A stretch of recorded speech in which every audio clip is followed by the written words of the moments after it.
Grabing sarap ng ganitong dessert. Napakadali niya lang lutuin. Mayroon ka lang isang perasong kamote, mayroon ka ng napakasarap na merienda o dessert.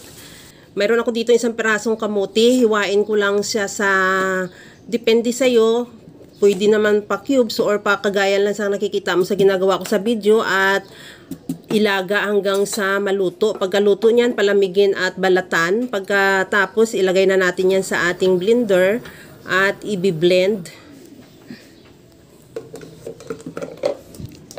Maglagay din ako ng 1 cup na evaporated milk at lagyan ko rin ng 2 pirasong itlog.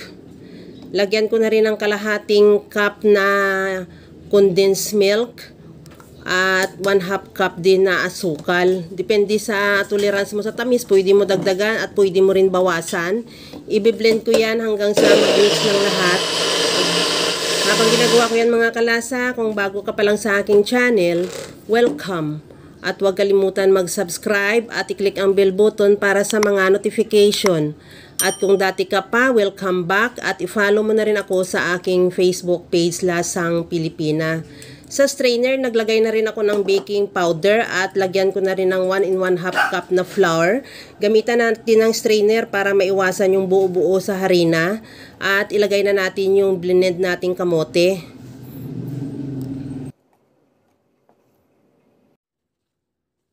Ihalo lang hanggang sa makuha mo lang yung tamang consistency ng butter. Kung halimbawa tuyo ang paghahalo mo, pwede ka magdagdag ng evaporated milk o kung sobra naman siyang basa, magdagdag ka rin ng harina. At maglagay na rin ako ng OB flavor na food coloring. At ihalo lang din. Pagkatapos niyan, ilagay ko na yan sa molder na nilagyan ko lang din ng parchment paper. Depende sa'yo kung anong shape ng molder mo. Pwede, any shape naman. At pagkatapos niyan, itaktak mo para mawala yung hangin sa loob. Maiwasan natin yun. At takpan ko rin yan ng foil, pero bago ko siya takpan, maglagay ako ng chocolate chips, optional. Kung wala ka naman chocolate chips, kung ano man gusto mo i-toppings, pwede, pero kung wala, pwede na rin wala. At takpan ko yan ng foil para hindi malagyan ng tubig mamaya habang ini-steam natin.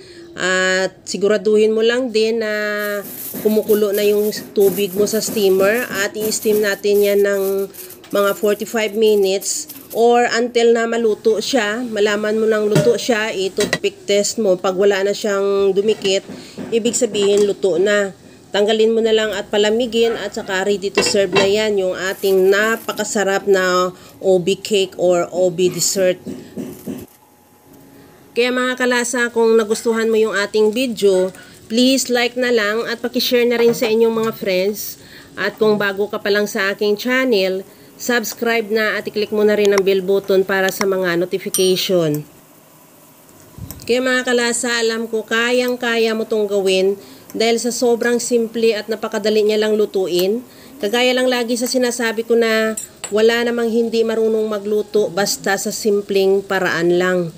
Ito na yung ating napakasarap na OB kamote dessert na talagang sigurado yan magugustuhan ng inyong mga chikiting at ng buong family. Hanggang sa muli mga kalasa, thank you for watching. Bye-bye! Sarap na kamote talaga siya.